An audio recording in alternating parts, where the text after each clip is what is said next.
Nice, keep playing, बजाते रहे 2 minute और 2 minute, 10 second continue.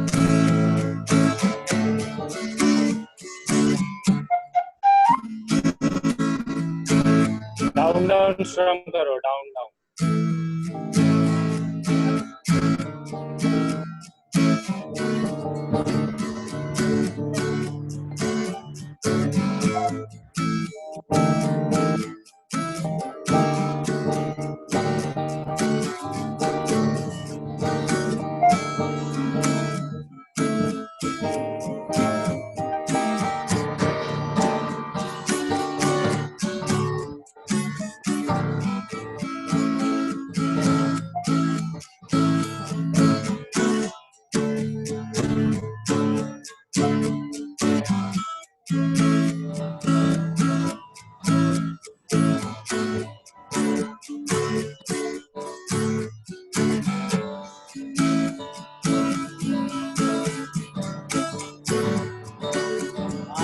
Very nice, very good, thank you, wow, thank you Siddharth and Vivek. Let's start our interview session. जी भैया, जय गुरुदेव। जय गुरुदेव विवेक, जय गुरुदेव सिद्धार्थ। जय गुरुदेव। Very good. सो आज हम फिर से हैं, ये विवेक द्वारा चालू किया गया एक बहुत अच्छा एक इनिशिएटिव है सिद्धार्थ। और इसमें हम क्या करते हैं, एक वेरी सिंपल कॉन्सेप्ट है, विवेक ने मुझे प्रपोज किया था कि भैया हम अपने आर्ट ऑफ लिविंग के वॉलंटियर्स का इंटरव्यू करना चाहिए। तो मैंने पूछा क्यों, हम तो बड़े बड़े लोगों का करना चाहिए, टीचर्स का करना चाहिए, स्वामी जी लोगों का करना चाहिए। बोले नहीं, आज का कॉमन मैन कल का वीआईपी है। तो आज पार्ट 1 है हमारे इंटरव्यू का। पार्ट 2 आप लोग जब आज से 5 साल 10 साल बाद हम आपका पार्ट 2 इंटरव्यू करेंगे। So thank you Siddharth for joining and Vivek, as usual हम थैंक यू भैया। फिर से आज साथ में है, तो स्टार्ट करते जी। हैं विवेक। Yes please. हाँ जी भैया। यस। पहले तो जैसा कि आपने बताया कि ये पहला इंटरव्यू सेशन है जो हो रहा है, तो पहले तो बस वही सीधे साधे उसी सवाल से शुरू करते हैं भैया, जो पहला हर इंटरव्यू में पूछा जाता है कि सिद्धार्थ अपने बारे में आप पहले बताइए, introduce yourself to the world, कि आप अपने आप को कैसे देखते हैं। जी, मेरा नाम सिद्धार्थ तिवारी है। मैं सतना से हूँ और मैं बचपन से ही साइंस की ओर मेरा झुकाव थोड़ा ज़्यादा था। तो बचपन से ही मेरा मन था कि मैं साइंटिस्ट बनूं। तो उसी चक्कर में मैंने कोटा भी चला गया और कोचिंग भी कर ली, और जेई में रैंक लाके फिर एनआईटी में एडमिशन भी ले लिया एमएससी फिजिक्स पढ़ने के लिए। लेकिन पहले से ही मुझे ज्ञान मिला भैया और पिताजी द्वारा कि मेडिटेशन की ओर भी जाना चाहिए। तो काफ़ी सालों से मैं श्री श्री जी के अंडर में काफ़ी सालों से मेडिटेशन का प्रैक्टिस कर रहा हूँ, और मैंने देखा है कि ये काफ़ी मदद करता है मुझे अपनी पढ़ाई में भी और ज़ाती ज़िंदगी में भी, कि आप काफ़ी सेंटर्ड फील करते हैं इसे करने के बाद, और आपको काफ़ी जोश मिलता है। Very good. सो सीधी सी बात है, सिद्धार्थ एक ब्राइट स्टूडेंट है। अभी ये एनआईटी सूरत के टॉप 10 स्टूडेंट्स में इनकी गिनती होती है, और सतना से है सिद्धार्थ। और सिद्धार्थ, हम जानना चाहेंगे आपका बचपन कैसा बीता। मेरा बचपन मतलब काफ़ी ऑर्डिनरी सा कह सकते हैं। वही काफ़ी ज़्यादा मुझे लोग नटखट या बोलते थे कि ये आता है तो सब खोल खाल के चला जाता है। क्यूरियस था मैं काफ़ी पहले से ही, तो चीज़ें खोलने और उनके अंदर क्या है उसका देखने का मुझे बड़ा शौक था।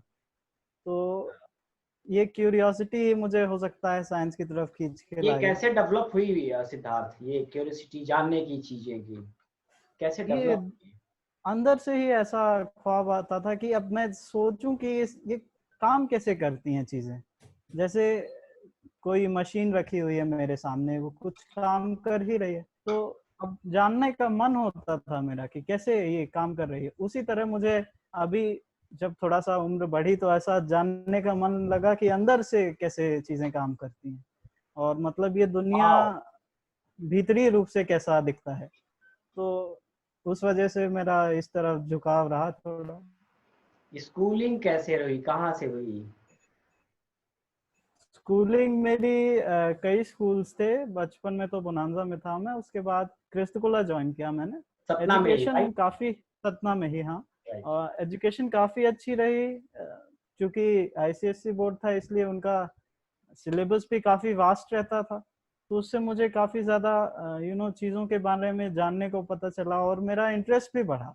जैसे आज भी मैं हिस्ट्री और इकोनॉमिक्स में काफी इंटरेस्टेड हूँ, जबकि मैंने कभी इकोनॉमिक्स एज अ सब्जेक्ट पढ़ा नहीं है। फिर भी मुझे ऐसा इंटरेस्ट आता है कि नेशन बिल्डिंग और हिस्ट्री वगैरह में मैं ध्यान दूं। थोड़ा थोड़ा पॉलिटिक्स में भी ध्यान दे लेता हूँ थोड़ा बहुत। अच्छा, आप दोनों का बचपन काफी समय तक साथ में गुजरा है, विवेक का और सिद्धार्थ, आप दोनों का। तो जी भैया। विवेक बताएं, सिद्धार्थ कैसे थे बचपन में? सिद्धार्थ भैया, मुझे जहाँ तक याद है कि बहुत ऐसे सीधा सा, सीधे सिंपल सा था। मतलब छोटा सा हाइट में हुआ करता था, तो हम लोग छोटा छोटा ऐसे छोटू छोटू बोला करते थे घर पे। तो नटखट था उस टाइम पे, मैं भी था। तो मैं भी जब मिला करते थे, साथ में रहते थे, तो मुझे भी होता था। तो बातें यही होती थी कि कैसे एक शेप दिया जाए। तो एक छोटे से बचपन की जो क्यूरियोसिटी की जो बात की सिद्धार्थ ने, तो वो बचपन की एक क्यूरियोसिटी मेरे अंदर भी उसी टाइम पे थी। तो मुझे लगता था बाकी लोगों में भी आए, और वो क्यूरियोसिटी इनके अंदर दिखती भी थी। पढ़ाई में शुरू से ही अच्छे रहे हैं, काफी यस। अच्छे नंबरों से पास होते रहे हैं। तो अच्छा है, स्कूलिंग अच्छी रही है, पढ़ाई अच्छी रही है। जहाँ तक मैं जानता रहा हूँ, तो मेरे सामने तो कभी ऐसा कुछ खराब इन्होंने किया नहीं है, तो अच्छे वो रहे हैं खराब क्या हुआ वो तो शायद। वही बताएंगे, है ना अब ये सिद्धार्थ? तो सिद्धार्थ स्कूल खराब में तो कभी, ऐसा कुछ। सिद्धार्थ जी कभी स्कूल में मारपीट टाइप का फाइट हुआ क्या कभी?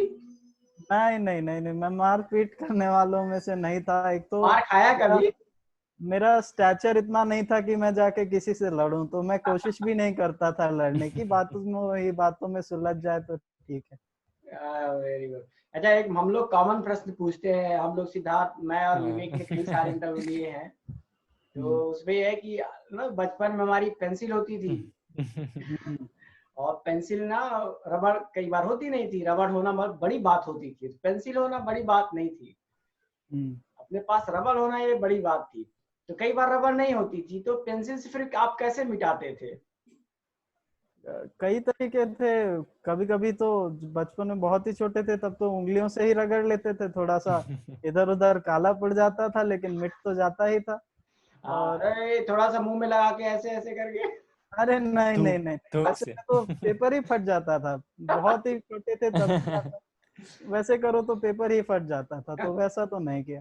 ऐसा हाँ जरूर एक बार हुआ था मेरे साथ कि ओएमआर शीट में पेन से भरा जाता है, और पेन से एक बार आपने भर दिया, ओलंपियाड में हुआ था मेरे साथ। एक ऐसा कि पेन से भर दिया तो फिर आप निकाल नहीं सकते उसको। अब यस। ऑप्शन चेंज करना है, पहले डिजिटल तो था नहीं कि आपने दूसरा क्लिक कर दिया हो गया। तो ऑप्शन चेंज करना है तो फिर क्या करें। तो फिर मैंने ये सोचा कि कैसे किया जाए। तो फिर वो जो मैकेनिकल पेंसिल होती है उसके एंड में थोड़ा सा शार्पनेस रहता है, तो उस शार्पनेस से मैंने थोड़ा सा उसका ऊपर का लेयर ही रिमूव कर दिया वहां का, तो वहां पे पूरा वाइट हो गया। और फिर दूसरी जगह पे मैंने बढ़िया डार्कन कर दिया अच्छे से। वेरी गुड, वेरी बहुत ही गुड। सही। यस विवेक, और आप। अभी मैं, जी, तो अभी तो हुई अपनी स्कूलिंग की बात। एक सवाल जो हम लोग कई बार पूछते हैं बाकी लोगों से, कि एक जो इंस्पिरेशन का सोर्स होता है, तो ऐसा कौन है जो आपके लिए एक इंस्पिरेशन का सोर्स है सिद्धार्थ? किसे आप जानते हैं या आइडलाइज करते हैं लाइफ में, जो आपको लगता है जिनकी तरह आप बनना चाहते हैं, और उनकी क्या क्वालिटीज है जो आपको सबसे ज्यादा अट्रैक्ट करती है? कुछ लोग तो मेरे कुछ साइंटिफिक फील्ड में रहे हैं, जैसे एपीजे अब्दुल कलाम जी हो गए, विक्रम हम्म। साराभाई हो गए। ये लोग बड़े ही विजनरी थे। मतलब इनकी जी। सोच ऐसी थी कि ये कई दशकों आगे का जान लेते थे कि क्या होने वाला है, सिर्फ अपने एनवायरनमेंट को देखते। तो उनकी जी। जैसी सोच, उनका जैसा विजनरी, और एपीजे अब्दुल कलाम जी का जो परसिवियरेंस था, कि कई बार हारे, कई बार कोशिश की, फिर भी कई बार कठिनाइयाँ आई, फिर भी उन्होंने इतना बड़ा मकाम पाया। उसके साथ विवेकानंद जी हैं, स्वामी विवेकानंद जी, उन्होंने भी कितना परसिवियरेंस दिखाया, कितना मतलब अपने देश के लिए काम किया, कितना अपने कल्चर को वाइड स्प्रेड करा।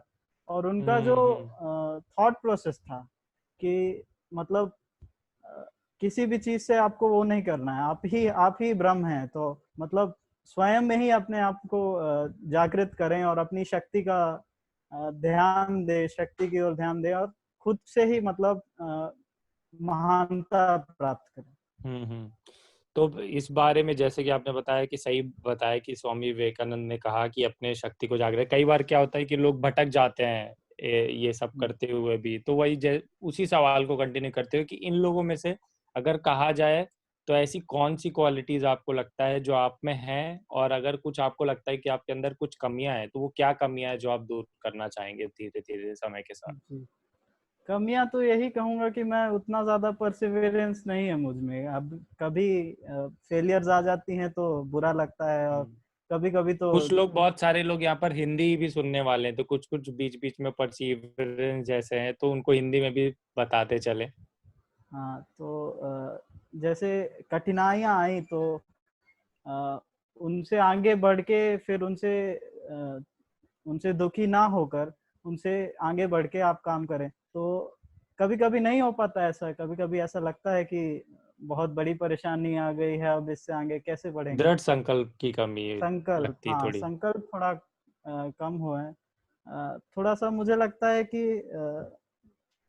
मेहनत उस लेवल पे नहीं कर पा रहा हूँ मैं जितना मुझे करना चाहिए। तो यही लगता है मुझे। साथ में ये समझ में आता है कि उनकी तरह मुझे ऐसा लगता है कि मैं ज्ञान की ओर आकर्षित होता हूँ।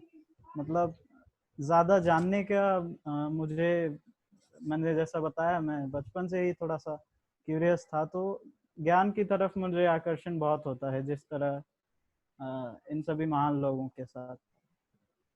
सही है, बहुत अच्छी बात है ये।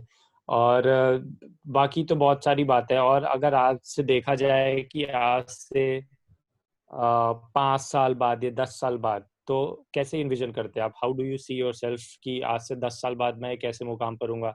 Do you want to be in a position जहाँ पर आप एक फ्री हैंड होकर आप कुछ करना चाहते हैं, जहाँ पर आपको किसी को उत्तर नहीं देना है, या आप बहुत सारे लोगों के साथ मिलकर एक ऐसा कुछ करना चाहते हैं कि जिससे मतलब what you want to achieve, you want to achieve personal height of greatness or you want to achieve, अगर आपको भी, या मैं ऐसे प्रश्न को रखूं कि अगर आपको 2 ऑप्शन दिए जाएं कि एक तरफ एक हाथ में आपके पास एक अपॉर्चुनिटी है जहां पर आपको दुनिया का सबसे मानने जानने वाला या सबसे रिकॉग्नाइज पर्सनैलिटी मानी जाएगी, और एक हाथ में ऐसा है कि आपको जानेंगे लोग नहीं लेकिन आपके द्वारा बहुत सारे लोग खुश हो सकते हैं, तो आप दोनों में से कौन से ऑप्शन को चूज करेंगे और क्यों?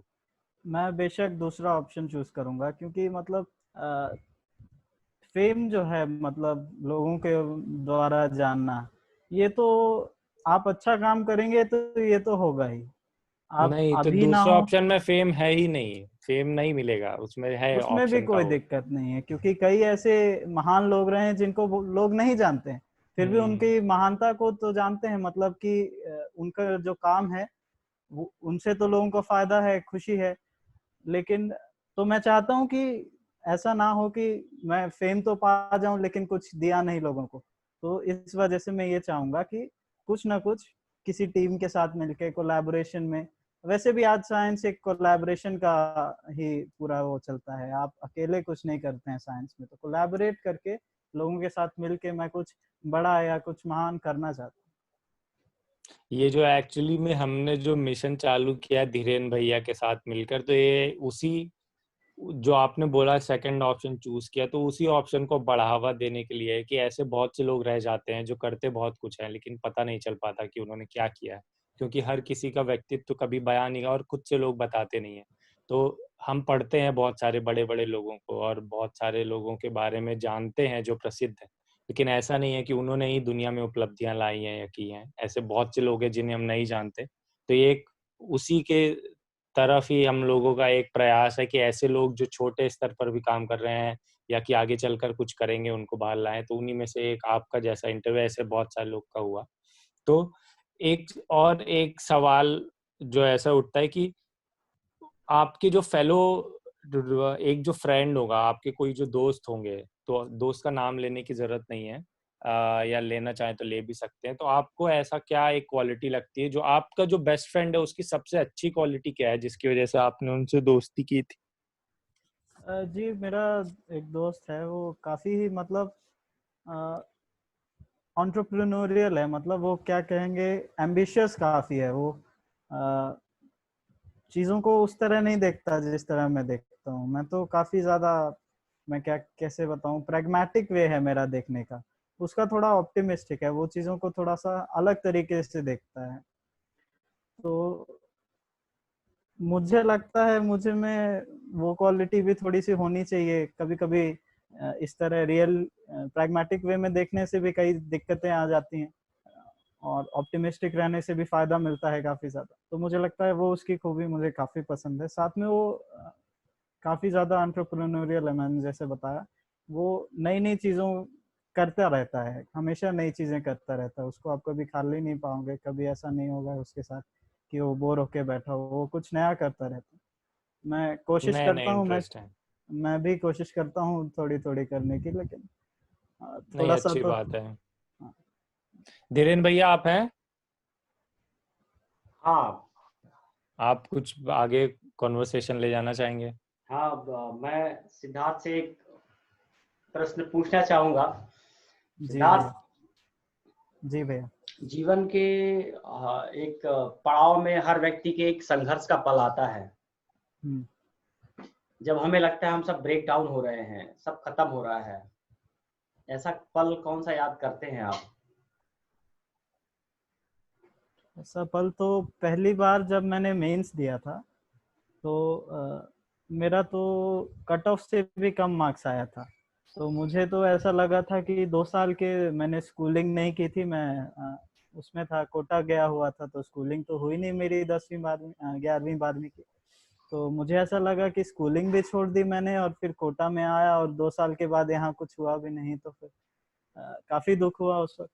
लेकिन फिर उसके थ्रू मैंने मेहनत की, और आगे और पढ़ाई की, और सोचा कि नहीं, मैं इतने के काबिल तो हूँ। मुझे लगता है कुछ कमी रह गई थी शायद, इसलिए ऐसा हुआ। तो मैंने फिर कोशिश की, और फिर अच्छा ही हुआ जो हुआ। कोटा में बहुत लोग जाते हैं सिद्धार्थ। ऐसा क्या होता है कि बहुत कम सक्सेस रेशियो है, सक्सेस होने का वहाँ रेशियो बहुत कम होता है। जिस लक्ष्य को, जिस उम्मीद से बच्चे जाते हैं, वो चूक जाते हैं वहाँ पर अक्सर। एक तो ऐसा क्या है कि हमारा जो एजुकेशन सिस्टम है उसमें ये बहुत ही बड़ी दिक्कत है कि वहाँ जो काफी सारे बच्चे जाते हैं वो इंजीनियरिंग करने ही नहीं जाते। वो तो इसलिए हैं क्योंकि पेरेंट्स ने भेज दिया है, तो अब आ गए हैं, और कोई चारा ही नहीं है। क्योंकि पेरेंट्स को भी लगता है कि अरे, इंजीनियर नहीं बनेगा बेटा हमारा तो क्या मतलब, बेटा या बेटी तो क्या होगा फिर, इसका मतलब एम्प्लॉयमेंट कहाँ से आएगा। तो ये एक सोसाइटल प्रॉब्लम मुझे लगता है, जिसकी वजह से कोटा का ऐसा कोटा में ऐसी बड़ी परेशानी है। तो इसको लार्ज लेवल पे, इंडिया के लेवल पे ठीक करने के लिए ज़रूरत है। वैसे भी वहाँ पे जो बच्चे जाते हैं उनमें अगर यदि कोई सही से मतलब चाहता है कि अंदर से उसका विल पावर है कि आप पढ़ो, और वो करता भी है, मेहनत भी करता है, तो जरूर कहीं ना कुछ तो हो ही जाता है। चाहे आईआईटी में ना हो, लेकिन वो समय आपने जो मेहनत लगाई है वो तो उसका फल तो मिलेगा ही। Yes yes yes. Okay, so Siddharth, जी भाई। अभी तो उम्र भी हो रही है, और ऐसे पल तो आते ही है कि जब ये लेफ्ट साइड में कुछ तो है जो धड़कने लगता है। सो कभी ऐसा नहीं भैया, मेरा कभी ऐसा गुड गुड चांस हुआ नहीं कि मेरा दिल किसी के लिए धड़का हो। लेकिन क्या ही उसमें कह सकते हैं। हुआ नहीं कि होने नहीं दिया, दोनों बातों में अंतर होता है। होने नहीं दिया भी कह सकते हैं, क्योंकि मैं ज्यादा ध्यान इस पे दे रहा था हमेशा से ही, अपनी पढ़ाई और उस पे। हो सकता था, लेकिन अब कोशिश ही नहीं की उस तरफ, तो अब जब कोशिश नहीं करोगे तो कहाँ से फल मिले। सही बात। यस विवेक, आप कंटिन्यू रखिए, एक कॉल आ रहा है, मैं कॉल अटेंड कर लेता हूँ। जी भैया, तो बस अभी सिद्धार्थ, अभी लास्ट में जैसे बाकी वॉलंटियर्स भी हैं हमारे आर्ट ऑफ लिविंग के और बाकी लोग भी हैं, तो उनसे रिलेटेड अगर आप उनको कुछ एक, if you have a message जो आपको मतलब आपके एंड पे जो आप देना चाहेंगे, कोविड सिचुएशन भी चल रही है इस टाइम पे और अदरवाइज सिचुएशंस भी चल रही हैं, तो दोनों को रखते हुए या कि जनरल परसेप्शन में, इफ यू कैन से कि पर्सनली और generally socially, however you want to convey, तो एक पर्सनल मैसेज या सोशल मैसेज जो भी देना चाहे तो वो आप एक दे सकते हैं। जी, मैं ये कहना चाहता हूँ कि इस समय जब हम एक साथ इतना ज़्यादा कोविड के कारण एक साथ हैं, सब लोग घर पे हैं और बाहर नहीं जा पा रहे हैं, इस वजह से कई लोगों में स्ट्रेस आ जाता है, कई वजह से कुछ और दिक्कतें हो जाती हैं, डिप्रेशन में कुछ लोग चले जाते हैं, कुछ वर्कहॉलिक होते हैं जिन्हें काम ना मिले तो दुखी हो जाते हैं वो। तो इस समय इन लोगों तक मेडिटेशन पहुंचाना और इन लोगों तक वो जॉय ऑफ मेडिटेशन पहुंचाना बहुत ज़रूरी है। तो मैं चाहता हूँ कि हमारे सारे वॉलंटियर्स जो हैं वो मिलकर इसी तरह कठिन प्रयास करते रहें ताकि लोगों तक मेडिटेशन पहुंच जाए, ना केवल इस कोविड टाइम्स में, बाकी जीवन के अच्छे रहन सहन के लिए भी मेडिटेशन तो काफ़ी महत्वपूर्ण है, मैं कहना चाहूँ। आप अपने डे टू डे लाइफ में ऐसी 2 से 3 ऐसी क्या चीजें करते हैं जिनसे आपको स्टेबिलिटी मिलती है, अगर हो, या कोई अच्छे काम या कोई अच्छी हैबिट्स आपने ऐसे बना रखी हैं अपने दिन में जिनकी वजह से आपको एक सोशल रिस्पॉन्सिबिलिटी या फील गुड वाला जो होता है, एक ऐसा कुछ करते हैं या लोगों को संदेश देना चाहें कि उन्हें करना चाहिए? जी, मैं वैसे तो इतना ज़्यादा बहुत ज़्यादा एक्टिव नहीं हूँ, लेकिन मैं आर्ट ऑफ लिविंग के लिए वॉलंटियरिंग तो करता ही हूँ। साथ में काफ़ी सारी बुक्स पढ़ने का मुझे शौक है, तो मैं बुक्स पढ़ता हूँ और मैं कहता हूँ कि लोगों को बुक्स पढ़ने से कतराना नहीं चाहिए। आजकल क्या लोग मूवीज़ और सिनेमा में ज़्यादा ध्यान देते हैं, बुक्स को कहीं पीछे ही छोड़ दिया है लोगों ने। तो बुक्स में वो ज्ञान है जो आपको उस तरह नहीं मिलेगा सिनेमा में।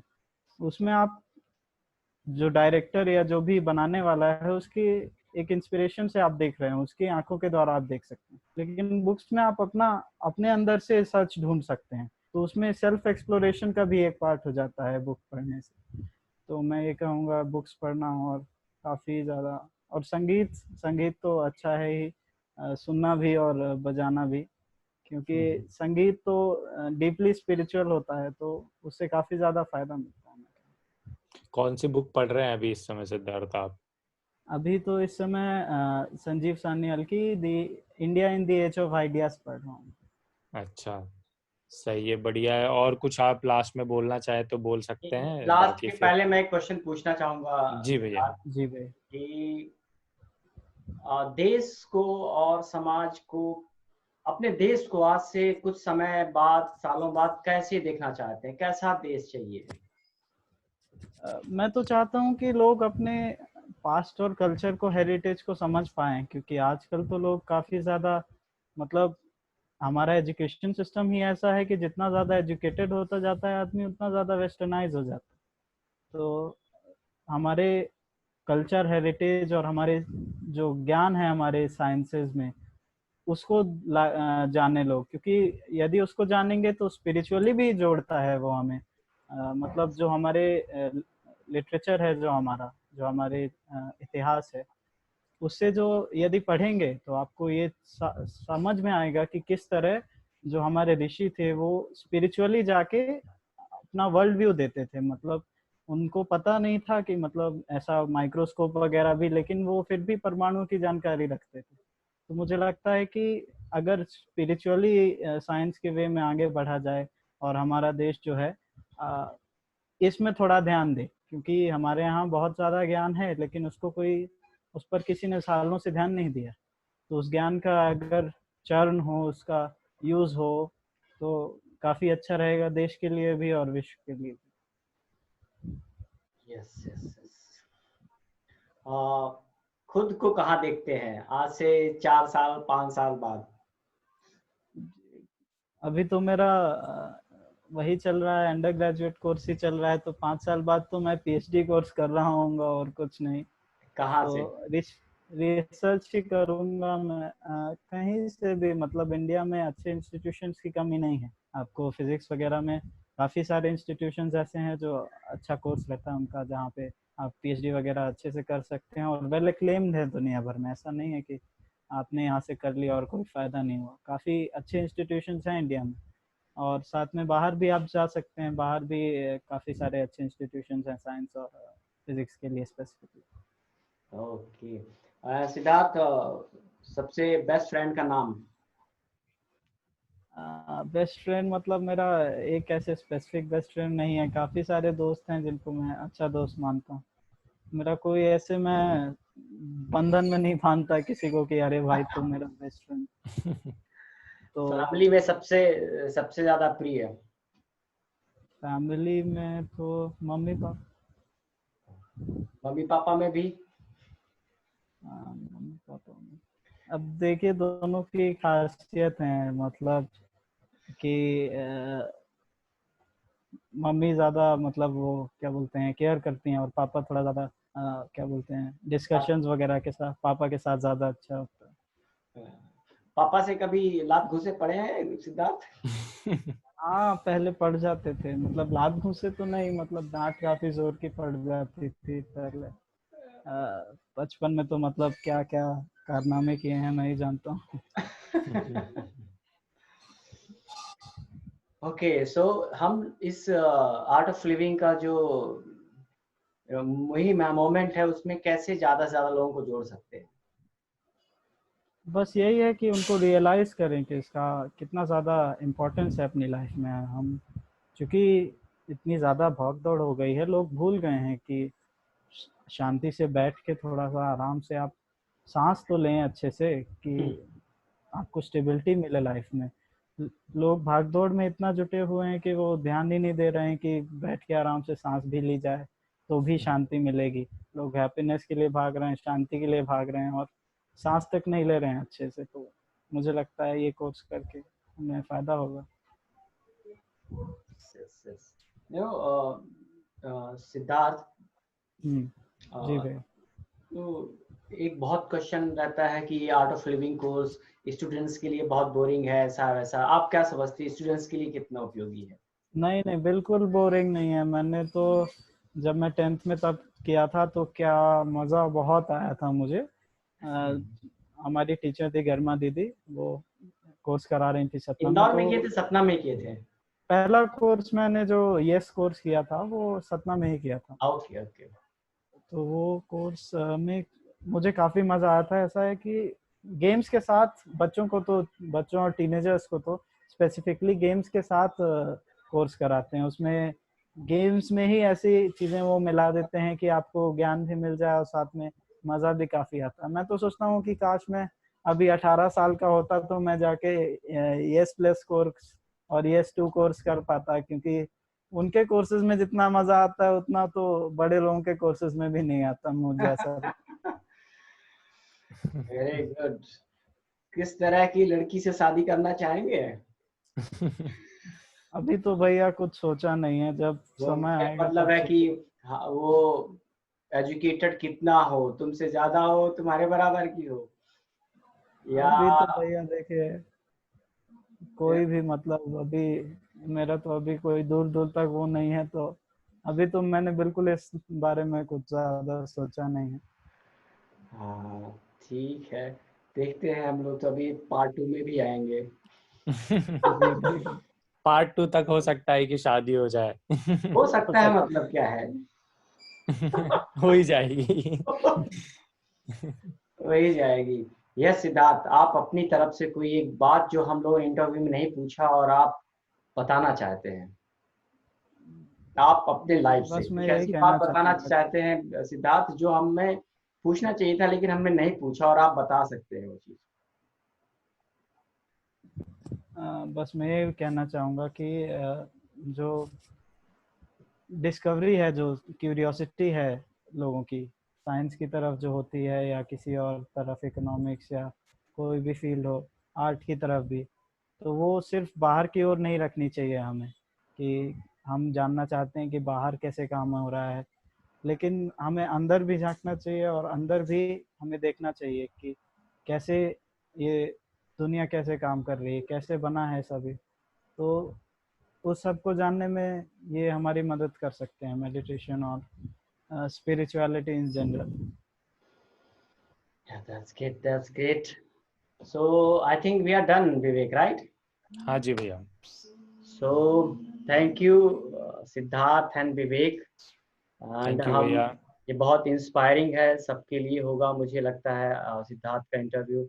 और हम अगले इंटरव्यू में और किसी एक नए व्यक्ति के साथ होंगे, और अगला एपिसोड भी सिद्धार्थ का फिर कुछ समय बाद लेंगे। Thank you Siddharth and Vivek for joining. Thank you भैया। जय गुरुदेव। जय गुरुदेव, जय गुरुदेव।